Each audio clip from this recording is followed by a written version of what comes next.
entrepreneur at heart, Bhavik Chinai, at a ripe young age, achieved unimaginable heights of success. A third-generation entrepreneur, this young man has redefined the way a traditionally run family business thrives in India. Hi Bhavik, pleasure to meet you. Thanks so much for coming on the show.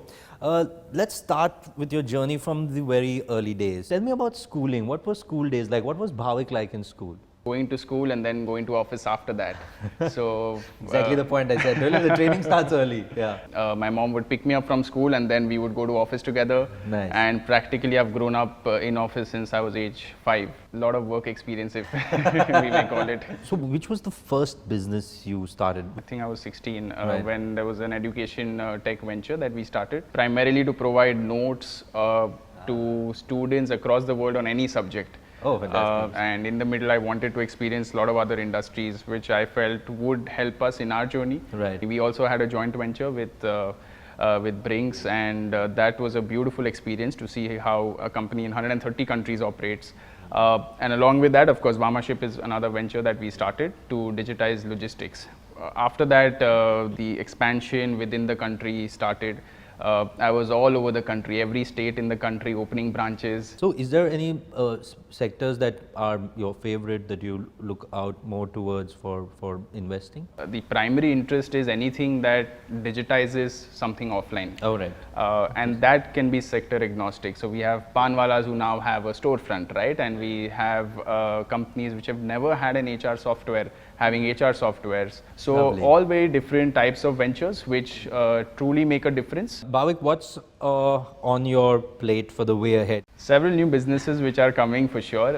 That bug is something that's never going to die. But in our logistics business, it's our journey to the IPO. Okay. Vision 2022 is what we call it. And to make that happen. Bhavik, now let's talk about your life here at the iconic World Towers. I know you recently moved in here, but what were some of the reasons that you decided to shift here? For me, I had come here back then in 2013 and they had this show flat. And honestly, I remember telling my parents that, this is home. I know you live on one of the higher floors, so of course the view out there from the deck must be pretty awesome. Oh, it is. It feels like, all the buildings that we're looking at, and we've been at a Silo and Air and all the places we've all been at, and that looks pretty tiny, and it's nice and very windy and chilly, so we really enjoy it. You're a soccer fan.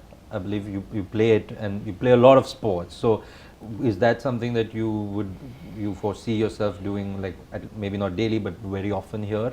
Oh, pretty much, right? So it feels like I should take a sabbatical now, just to enjoy all the sports here. Yeah. And so all the sports that I enjoy, there is some infrastructure around to facilitate it.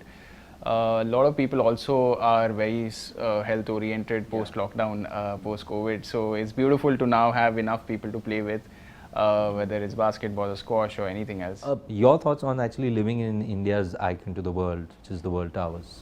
It feels amazing. I think the people make a building just like the people make a home. Yeah. And everyone's very warm and open, and this feels different, and it's great to be here. Fantastic. Well, Bhavik, it's been an absolute pleasure to talk to you. Thank you so much, and we wish you all the best for the way ahead. Thank you, and to you.